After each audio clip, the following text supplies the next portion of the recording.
Kuklinski, we're going to conduct a bat search here. Put your arms out.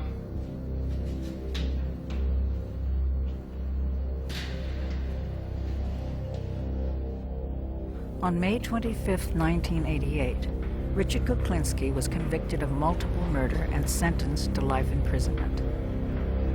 This ended 30 years of cold-blooded killing by a master criminal police called the Iceman. Richard Kuklinski is one of the most dangerous criminals we have ever come across in this state. He murdered by guns, he murdered by strangulation, he murdered by putting poison on victims' food. He did all of this at the same time while exhibiting a normal, placid family existence. His wife, his children were uninvolved in his criminal activities. Yet, we are faced with evidence, convicting evidence of numerous grisly murders.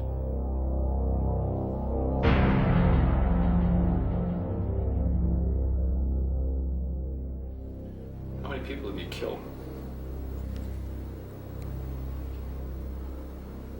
I have an approximate guess.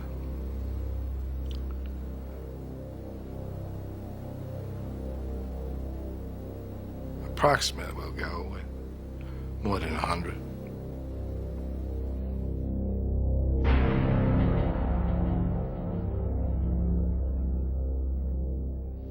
How do you feel about killing? I don't. It doesn't bother me. It doesn't bother me at all. I don't have a feeling one way or the other. I think if I had a choice, I wouldn't.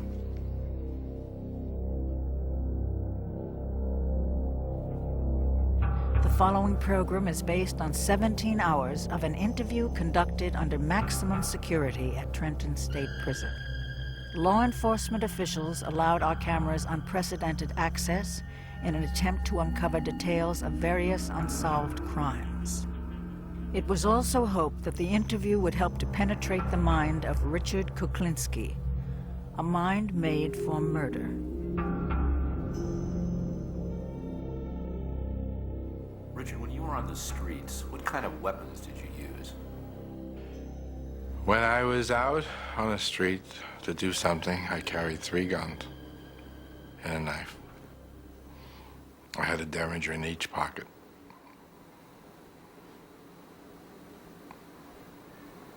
And a gun on my ankle, a bigger gun just in case, and a knife. And it all depends how it came about.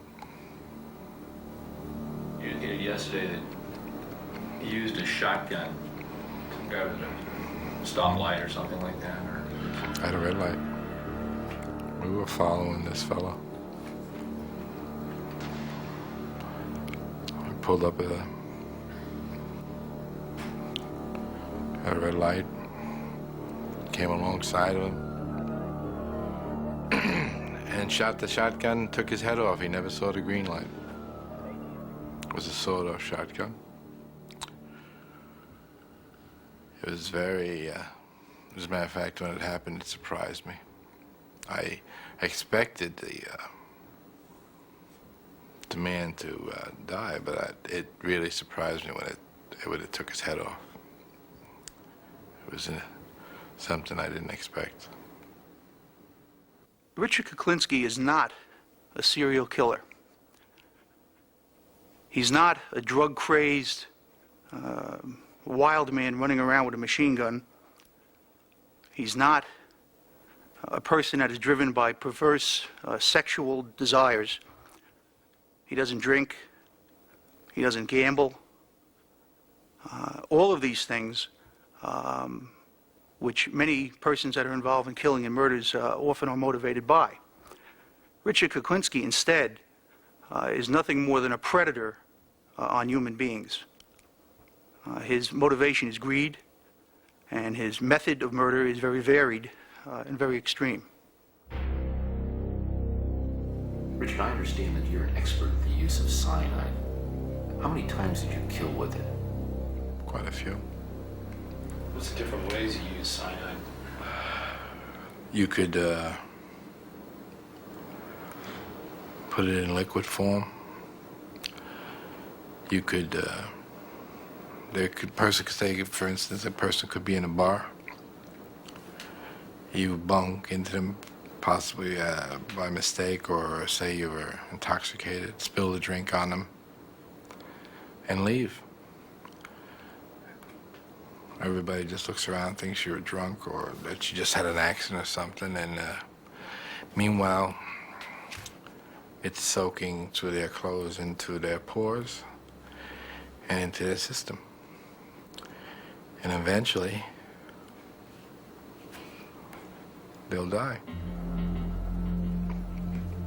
I've been in a restaurant where we were eating, and the guy went to the bathroom, and while he was in the bathroom, we put a little boost in his food,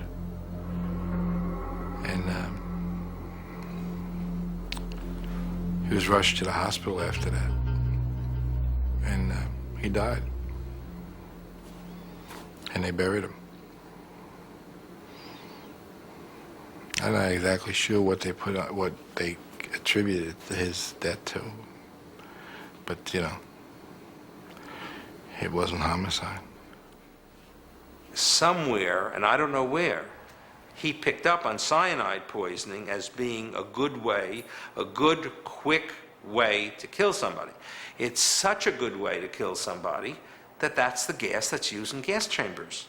I mean, cyanide in a gas form, which is similar to cyanide in a being eaten form, kills very quickly. It kills faster than arsenic, faster than strychnine, and it's hard to detect if it isn't specifically looked for. He murdered, sometimes months apart, years apart. He used different methods. He would go so far as to plan in his crimes the actual deceit of law enforcement. By that I mean he would on occasion murder someone, cut their body, wrap them in layer after layer of plastic bags and material, and then deposit the body many, many miles from the murder scene. What is it to dispose of something? You throw it away. You throw it anywhere. It all depends. If you don't want it found, or if you want it found. If you want it found, it doesn't matter, you just leave it there. If you don't want it found, you could take it somewhere. You could bury it. You could put it in a big drum. You could put it in the trunk of a car and have it crushed.